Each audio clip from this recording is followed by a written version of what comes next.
এই জমিনের মালিক কে? আল্লাহ আছে না? আমার নবীরে থাপ্পড় দিয়েছে, আল্লাহ বুঝি হাসতাছে না? সারা দুনিয়া কাইপা উঠছে।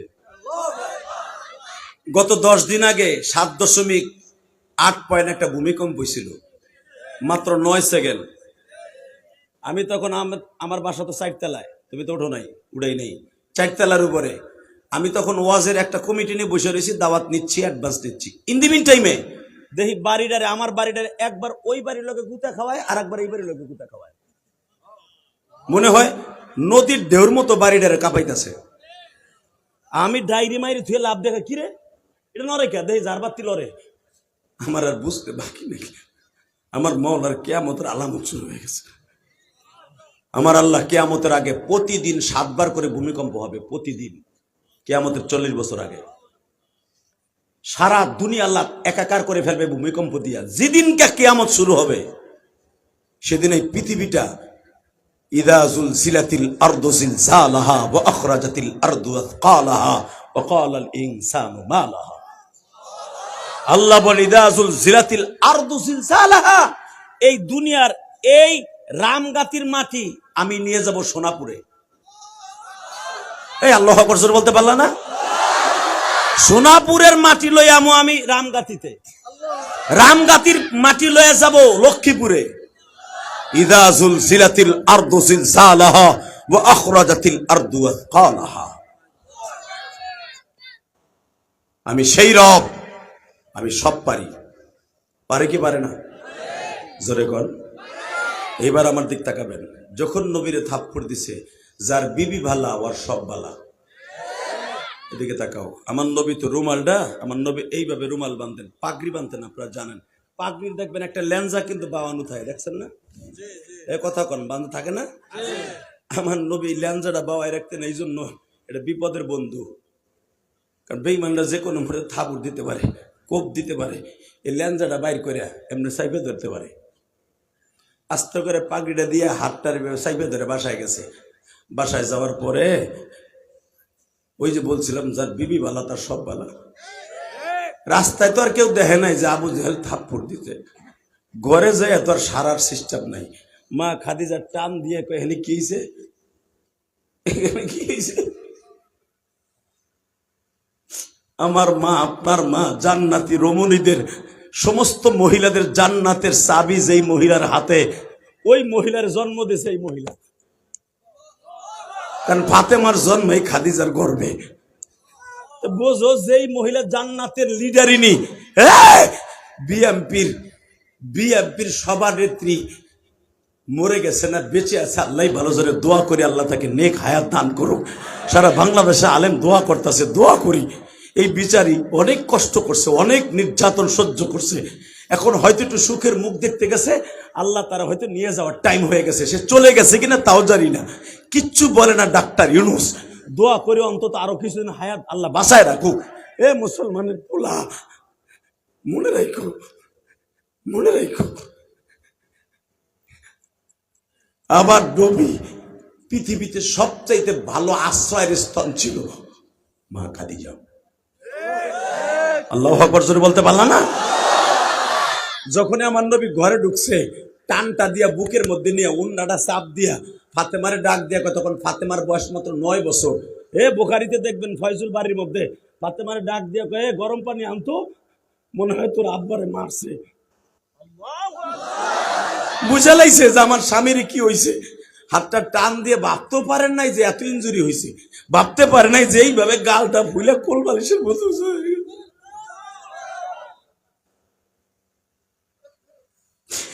আল্লাহ দেখো যারা বসে বসে কাজ দেখো, তোমার নবী শুধু কোরআনের আয়াত পড়ছে, মা সাহিবুকুম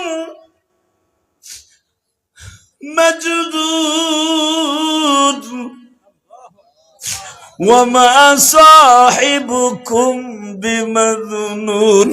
সাসা আপনারা আমারে পাগল কন, আল্লাহ আমারে কয় পাগল না।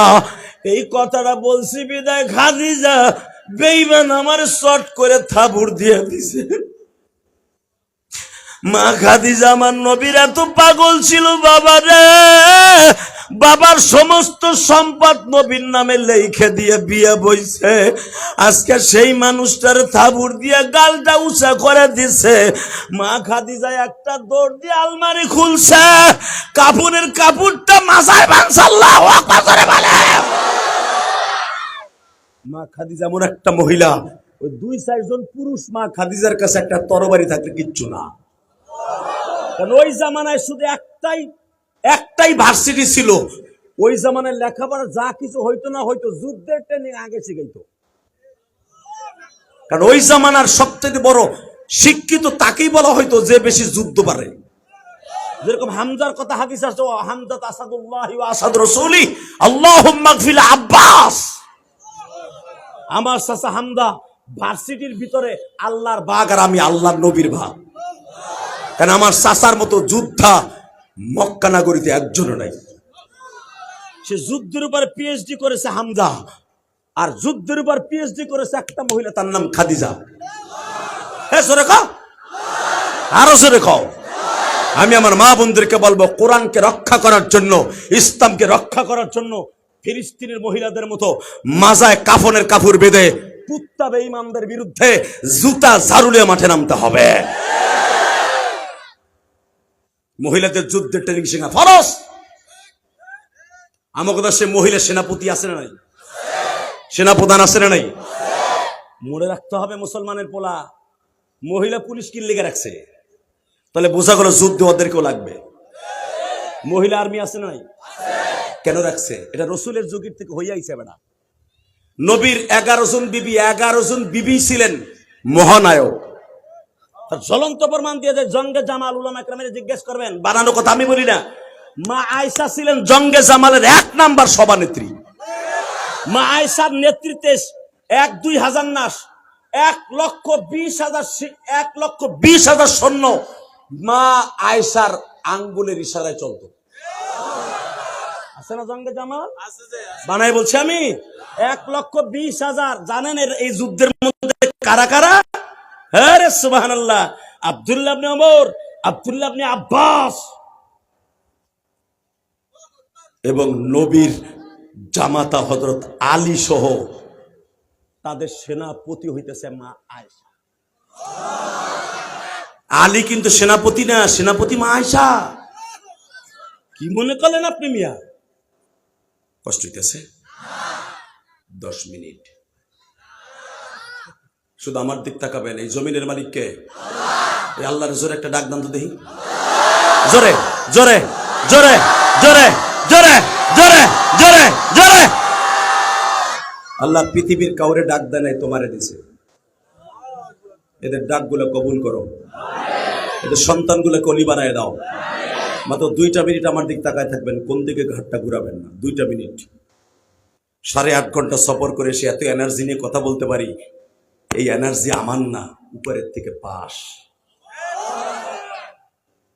একদিন দাওয়াত দিতে যাই বেটা কেলায় পড়ছে, 3 দিন ঘুমাইছে।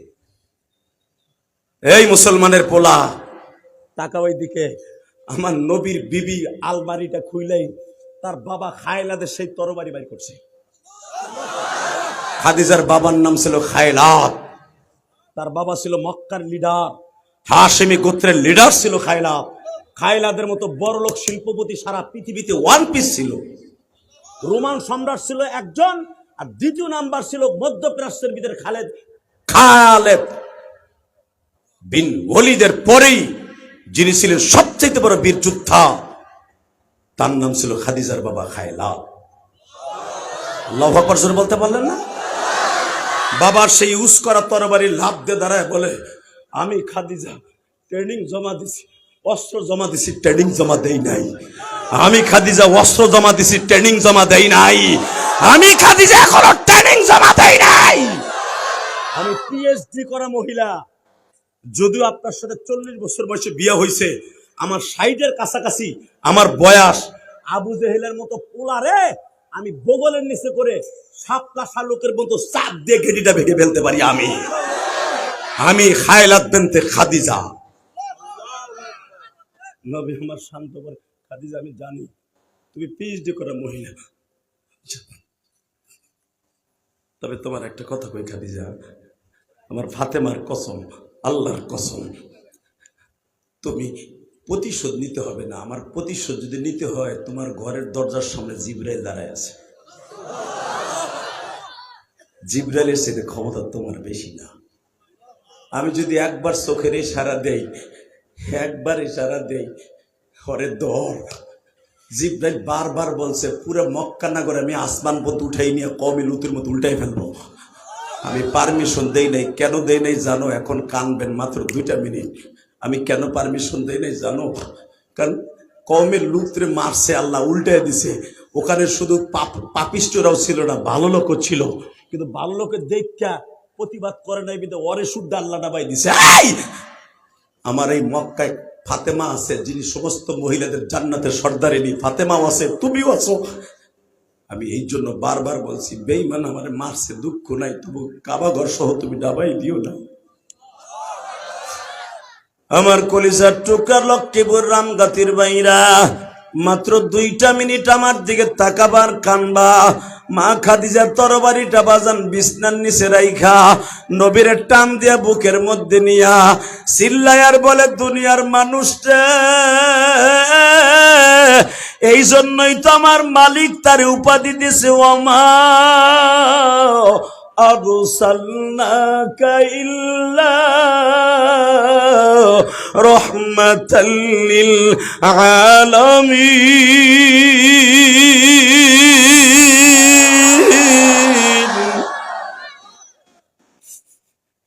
মায়ের খাইয়াও সুযোগ পাইয়া প্রতিশোধ নেয় না, জিনিস হলো রহমতুল্লাহ।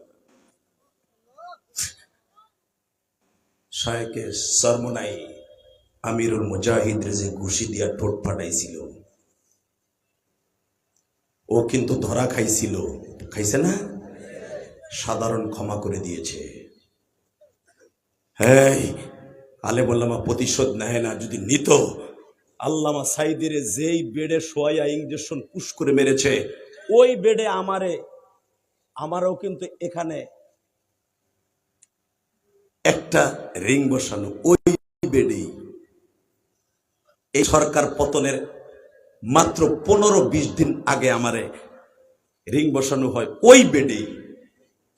আমি যখন ওই বেডে আমার রিং বসাইতে নিয়ে যায়, সব মেশিনপত্র ওকে, তখন একজন ডাক্তার মাহবুবুল আলম, আর ওইটা ছিল মোস্তফা জামান, আর এ হলো ডাক্তার মাহবুবুল আলম। আমার বলতেছে, হুজুর আপনার আমি ইচ্ছা করে এই বেডে আনছি। কেন জানেন? এই বেডে আল্লামা সাইদি কোরআনের পাখির আমি 8 বার শোয়াইছি।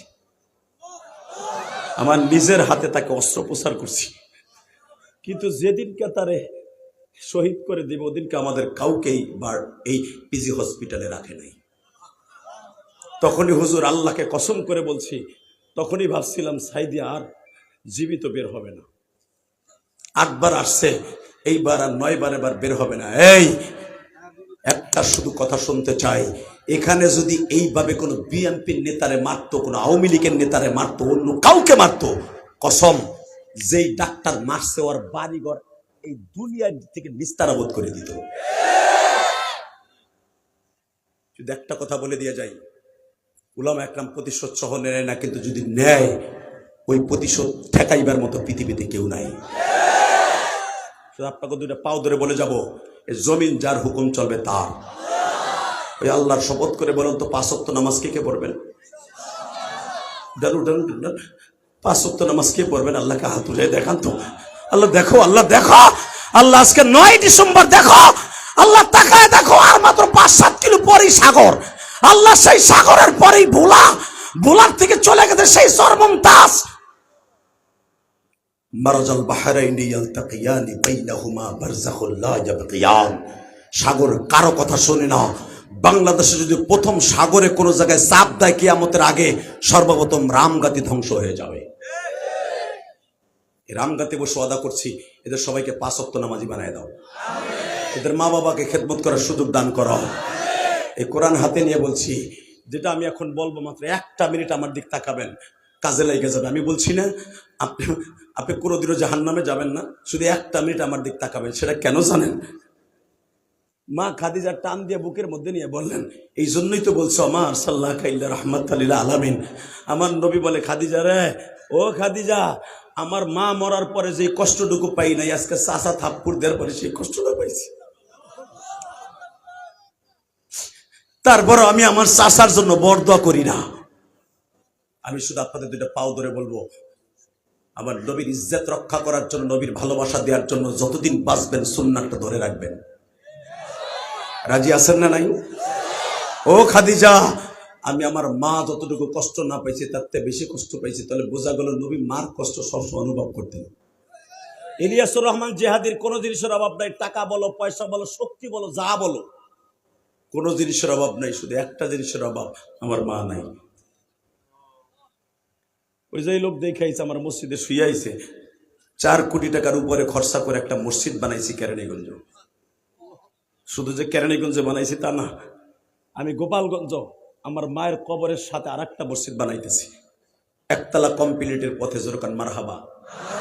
আর ঢাকার যেটা 2 তলা কমপ্লিট হয়ে 3 তলার যখন ছাদ হবে, পিলার উঠে গেছে, এই জানুয়ারির হতে 1-2 তারিখ 3 তলার ছাদ হবে। ঢাকারটায় গেছে আমার 4 কোটি 22 লাখ, আমার নিজের বাড়ি বেচা পয়সা, ওয়াজের পয়সা, আপনাকে টাকা। যদিও আপনারা ওয়াজের জন্য আমার আইনা হাদিয়া দিচ্ছেন, কিন্তু আল্লাহকে বলতে পারবেন এমন একটা বক্তা আনছিলাম, ওর টাকাটা মসজিদে খরচ হচ্ছে। এই লোক যখন আমার 30,000 টাকা অ্যাডভান্স দেয়, জিজ্ঞেস করেন, আমি বলছিলাম যে সকালবেলায় আপনার টাকা সিমেন্টের দোকানে বলছিলাম, 10 জন লোকের সামনে বলছিলাম, কারণ জানে যে আমার টাকা কই যাবো সকালবেলা। আমি আপনাকে 2টা পাও ধরে বলছি, আমাদের মতো বক্তার আপনি লাখ লাখ টাকা দিয়ে আনলেও আপনার লস নাই। বাড়ি গাড়ি আর কিচ্ছু দরকার নেই। এই বাড়ি গাড়ি কয়টা লাগে রে? বাড়ি গাড়ি কত লাগবে? আল্লাহ যা লাগে তার থেকে আরো 10 গুণ বেশি দিচ্ছে আল্লাহ। বাড়ি গাড়ি দরকার না, এখন জান্নাতের বাড়ির দরকার। আমি বললাম আমার সমস্ত টাকাগুলো, এই যে বড় বড় বক্তা হাফিজুর রহমান সিদ্দিকী 20 কোটি টাকা দেখলে মাদ্রাসার জায়গাটাই কিনছে। আরে মাদ্রাসার জায়গার দলিল পাবে না, শোধ করতে পারে না, বেঁধে বাড়ি বেচে এখন দলিল করবে, বসত বাড়ি বেচা। হাফিজ বলে, আমার কালকে একসাথে ছিলাম তো, ভাইজান দোয়া করেন, কারণ যদি সরকার পোল্ট্রি খায় আর যদি পরেই জায়গা না দেয়, 20 কোটি টাকার জায়গা 1 কোটি টাকা বেশি পাইলে আরেক জায়গায় দিয়ে দিব।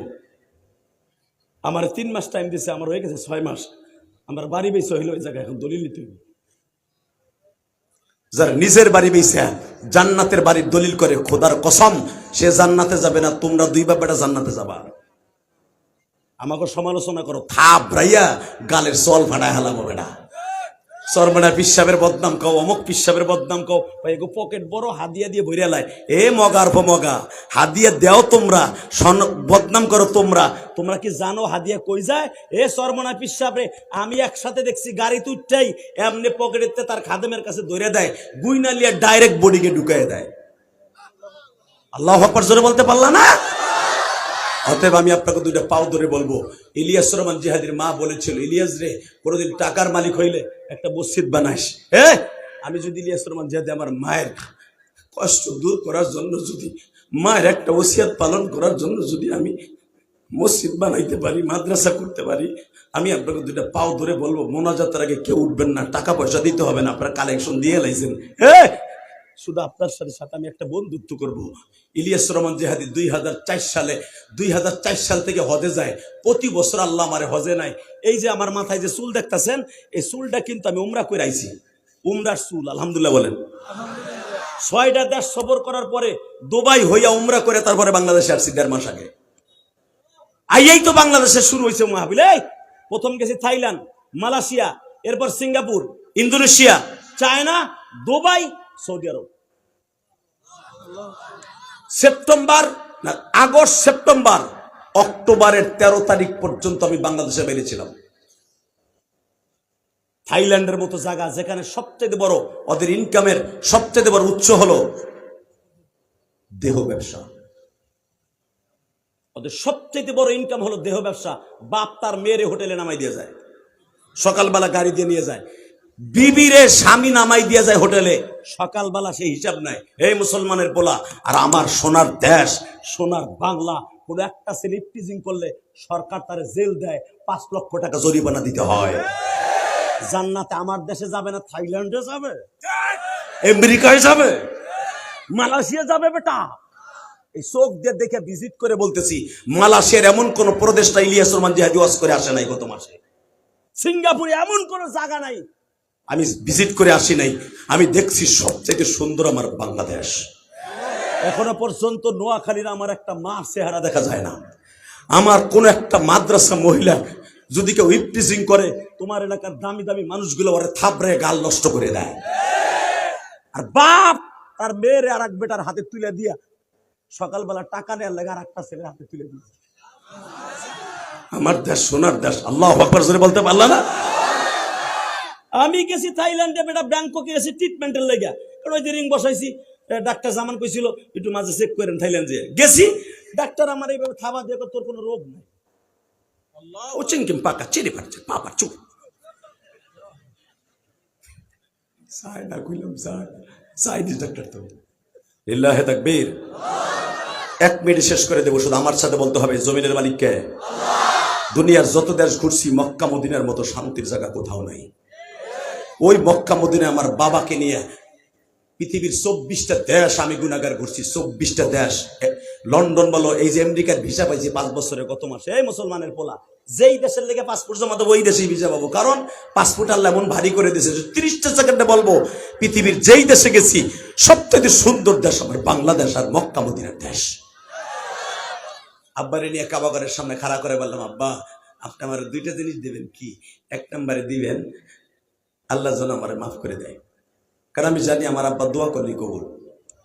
2 নম্বর আমার মায়েরে মাফ করে দিবেন। আমার আব্বা কিন্তু আলেম না, আমার নানা আলেম ছিলেন, বুঝলেন? আমার আব্বা আপনাদের মতো বাংলা শিক্ষিত। আমার আব্বা অনেক লম্বা, অনেক কালো।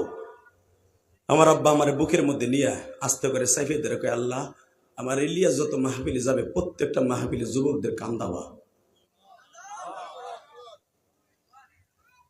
যুবক ভাই তোমরা যে আজকে কাঁদছো, তোমাদের অতিথি কাঁদছে, যে ভাই কাঁদছে, এই সভাপতি কাঁদছে, এই যে ও কাঁদছে, এটার পিছনে আমার কোনো কর্তৃত্ব নাই। এটা আমার বাবার দোয়ার, আমার আল্লাহর ফজল ও করম। যাদের সাথে বাবার দোয়া আছে, মার দোয়া আছে, পৃথিবীর সবকিছু ওর অ্যাকাউন্টে আছে। যার সাথে মা বাবার দোয়া নাই, ওর মতো বাটপার জাহান্নামী পৃথিবীতে কেউ নেই। 30টা সেকেন্ডে মাত্র 5টা যুবক দাঁড়াবি, 5 থেকে 50টা যুবক দাঁড়াবি, 50 থেকে 100টা যুবক দাঁড়াবি। 30 সেকেন্ডে আমি তোরে কোরআন বুকি নিয়ে বলে গেলাম, ইলিয়াসুর রহমান জিহাদিকে যদি আল্লাহ মাফ করে তোরাও মাফ করবে। আমি যদি পারি লক্ষ লক্ষ হাদিস সামনে আমার বাবারে বুকি নিয়ে মাপ চাইতে, তুই 30 সেকেন্ডে লাভ দিয়ে দাঁড়িয়ে কেউ বলতে পারবি হুজুর আমার দোয়া আজ থেকে কবুল করাবো, আমি হজে যাব। যদি কোনো যুবক তার বাবার চেহারার দিকে একবার তাকায়, আল্লাহ তার একটা কবুল হজের সওয়াব দান করে।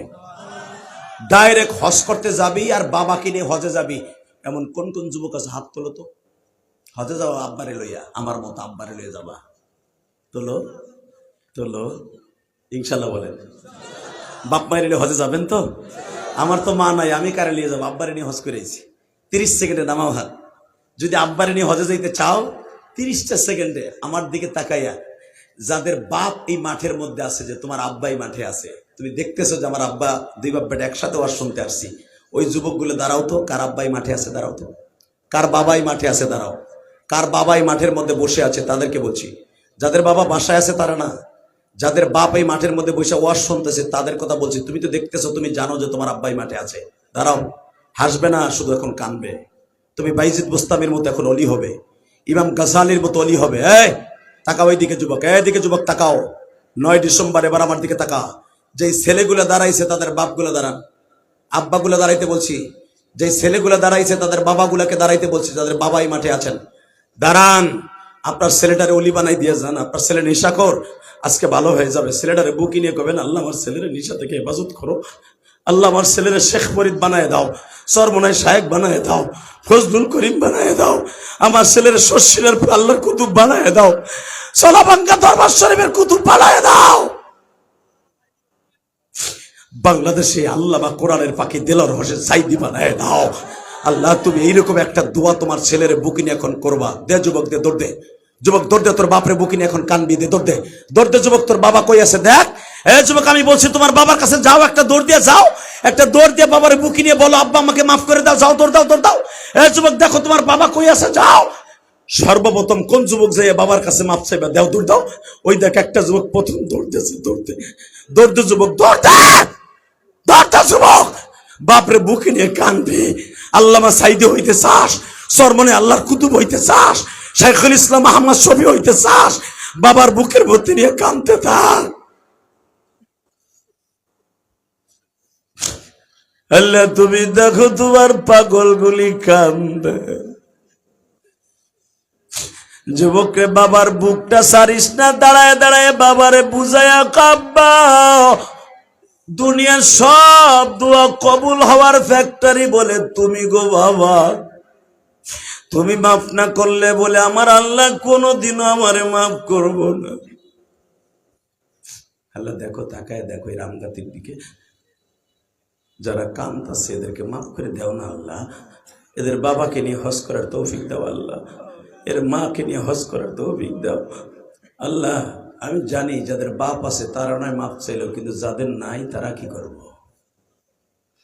তারাও তো বয়ে বয়ে কাঁদতেছে। তুমি না কইছো বাবা মার কথা মনে করে কানলে ওই যুবক কোনোদিন জাহান্নামে যাবে না। তুমি না কইছো হুমা জান্নাতুকা ওয়া নারুকা, মা বাবা জান্নাত মা বাবা জাহান্নাম। যদিও তোমার নবীর মুখ দিয়ে বের হয়ে যে কথাটা তোমার, আল্লাহ যাদের বাবা মা আজকে দুনিয়ায় নাই কিন্তু বয়ে বয়ে চিল্লাইতেছে আর কাঁদতেছে, আল্লাহ এদের সকলের বাবা মাকে তুমি মাফ করে দিবা। দেখো এখনো কেমনে যুবকটা বাবারে সিনাজকের মধ্যে জড়াই ধরে দুই বেটা কান্দে। কারো দোয়া কবুল না হলে এই দুইজনের দোয়া কবুল। কারো বাপেরও ক্ষমতা নেই এগো দোয়া মাফ করাইতে পারবে না। বসো। 30 সেকেন্ডে লাভ দিয়ে দাঁড়িয়ে বলবে যাদের বাপ নাই। কোন যুবক আছে বাবার জন্য মার জন্য? 30টা সেকেন্ডে বসায় বসো। আমি কি বলবো আগে শোনো। একটা লোক লাভ দিয়ে দাঁড়িয়ে বলবে হুজুর আমার আব্বা নাই, আমার টাকা আছে। বাপ বেটা, আব্বা নাই, আমার মা নাই, আমার টাকা আছে, আমার বাপের বাড়িতে ঘর বাইন্দে আমি থাকি, কিন্তু আমার আব্বা মা নাই। তাদের কবরটা জান্নাতের জন্য আমার কি করতে হবে? 30 সেকেন্ডে এমন কেউ আছেন? একটা লোক লাভ দিয়ে দাঁড়ায় বলবেন হুজুর আমি এতিমখানার জন্য 1 লক্ষ টাকা দেব। 1 লক্ষ টাকা দেবে। এই হাসবে কেন? ওই লোকটা তার বাবার জান্নাতে পাওয়ার জন্য দাঁড়াইছিল। সে তো বুঝে নাই যে আমি কি বলবো। তার বাবাকে আল্লাহ মাফ করে দিবে, আমি বলে গেলাম। বলেন 30টা সেকেন্ডে বাবার জন্য কে দিবে এই মাদ্রাসার এতিমখানার জন্য 1 লাখ টাকা? বলেন। 1 বছর টাইম দিলাম, 1 বছর। নারায়ে তাকবীর, লিল্লাহে তাকবীর। ওই দেখো কেমনে কান্দে। আগে 20,000 নগদ দিছে। ইলিয়াস রহমান জিহাদির মায়ের কথা শুনে, তার বাবা নাই আজকে দুনিয়ায়, তার ছেলেরে বুকে নিয়ে কান্দে। দেখো তার আব্বাও থাকলে তো এইভাবে বাবারে বুকে নিয়ে কান্দতো। আর হবে না, আর আসবে না, আর আসবে না তার বাবা। কিন্তু এই যে টাকাটা দিল না, আমি সাক্ষী তার বাবাকে আল্লাহ মাফ করে দিবে। আল্লাহ তুমি আমার ভাইয়ের বাবাকে মাফ করে দিও। 2 নম্বরে আমি আর একটা লোকের কাছে 1 লক্ষ টাকা চাই। কে দিবেন? 1 বছর টাইম দিলাম, আস্তে আস্তে করে দিবেন। 10,000, 5,000, 20,000 করে দিয়ে দিয়ে আপনি শোধ করবেন। বলেন বাবার জন্য। আর একটা লোক দাঁড়াবেন 1 লক্ষ টাকা। কে? দান জীবনে বহুত করছেন। ইলিয়াস রহমান জিহাদির মধ্যে এরকম মাঠে বসে কাইন্দে দান করো নাই। সব দান কবুল হয় না চান্দু। দান করলে কি কবুল হয়? আর আমি জানি আমার জীবনে আমি চাইলে পাবো না এমন কোনো সিস্টেম আমার নাই। কারণ আমি তো আল্লাহ রাস্তায় কোটি কোটি টাকা দান করছি, বেটা আমার কথা মানছে দেবে না কেন? আল্লাহ ডাইরেক্ট করে নেবে লিমা তাকুলুনা মা লা তাফআলুন। তুই যেটা করবি না ওইটা মানুষের কবি না। তা আমি করছি, আমার কথাই দিবে, আমি জানি, আমার বিশ্বাস। আমি প্রত্যেকদিন যা চাই আল্লাহ আমারে তাই দেয়। আল্লাহু আকবার জোরে বলতে পারলেন না? বলেন আর একটা লোককে দিবে 1 লক্ষ টাকা। সময় 1 মিনিট। যে দাঁড়াবেন আমি তারে বন্ধু বানাবো। আমি বললাম আপনি বারবার হজে যাইতে পারবেন। বলেন কে দিবেন 1 লক্ষ টাকা? 1 বছর টাইম দিলাম। বলেন 1 বছরের ভিতরে আস্তে আস্তে করে দিয়ে দিবেন। কে দিবেন? আমার এই ভাইয়ের মতো আর একটা লোক 1 লক্ষ টাকা, একটা লক্ষ টাকা আর একটা লোক দিবেন। কে? আমি একবারে চাই নাই, আস্তে আস্তে করে দিয়ে আপনি মরে যাবেন। আস্তে আস্তে দিবেন। বলেন কে? আর একটা লোক, আর একটা লোক নাই? একটা লোক নাই 1 লক্ষ টাকা দিবে? আর একটা লোক নাই? আল্লাহ তোমার কাছে রাত 11টার বেশি বাজে, তোমার কুদরতি পাও ধরে বলছে যে দাঁড়াবে তার দান কিন্তু কবুল করে তারপরে দাঁড় করাবো। হুজুর কোন আমিন। আল্লাহ যদি দেয়ার তৌফিক আছে, যদি সে না দাঁড়ায়, বিচার তোমার কাছে দিলাম, তার দেয়ার তৌফিক দাও। বলেন আর একটা লোক 1 লক্ষ টাকা। কে? সভাপতি। কে সভাপতি? সভাপতি সাহেব মনে অ্যাবিলিটি নাই না, দিছেন না? মাদ্রাসা সভাপতিকে এই যেদিকে আহেন, এইদিকে আসেন সভাপতি সাহেব, আসেন। আপনার অনেক প্রশংসা শুনছে, এদিকে আসেন। জাদি সাহেব তো 1 লাখ টাকাই চাইছে, বেশি চাই নাই তো। এদিকে আসেন। হ্যাঁ, আমি যা বলবো তাই আমি এনে দিব যে কি লেগে। আমি আল্লাহ রাস্তা আমি জান করছি আনতে এখানে, তোমার এখান দিতে যাবো কেন? তোমার এখানে আমি দিতে যাবো কেন? আমার খায় কাম আছে, তোমার এনে দেবো। তুমি চান্দুরে খাড়া করতে আমার ঘাম বাইরে বেজে দিয়েছে। হ্যাঁ, তোমার সিল্লে তুমি খাড়াইতেছো না, তোমার তেল মোবিল দিয়ে টাইনি না খাড়া করতে, তুমি আবার কি দিয়ে নেওয়াল আমার বোঝা শেষ। লিল্লাহে তাকবীর। কি দেবে নিচি গান হারে? লিল্লাহে তাকবীর। দিব না, পিন মারবো, এখানে দিয়ে যান। আল্লাহ, তবে অবদান আছে তো, অবশ্যই অবদান না থাকলে হয়? হ্যাঁ, কালেকশন করে দিছে, নিজের পকেটের তা কত দিছে? 5,000। লিল্লাহে তাকবীর। আর একটা লোক নাই 1 লাখ টাকা দেওয়ার মতো? আর একজন নাই? আর একটা আল্লাহর পাগল নাই? আচ্ছা, 2 জনে মিলে দেবেন 1 লাখ টাকা, বলেন তো? 2 জনে মিলে, 2 জন আল্লাহর বান্দা মিলে 1 লক্ষ টাকা দিবে? 2 জনে বলেন, 2 জন আল্লাহর বান্দা, তাও নাই? সবার প্রতি আমার দাবি থাকবে, এই লোকটার জন্য দোয়া করবেন, আল্লাহ যেন তার বাবাকে মাফ করে দেয়। কারণ আমার সম্মান অক্ষত রেখে গেলাম, কারণ 1 লাখ টাকা ভাবছিলাম আমি পাবো না, কারণ কালেকশন তো হয়েছে বহু লাখ লাখ টাকা কালেকশন করছে ওয়াজের আগে, আবার মাহফিলে করেছে। এরপরে যে আপনি 1 লাখ টাকা পাবো কল্পনাও করি নাই। টেস্ট করছিলাম, আমার সম্মান আল্লাহ বজায় রাখছে, আলহামদুলিল্লাহ বলেন।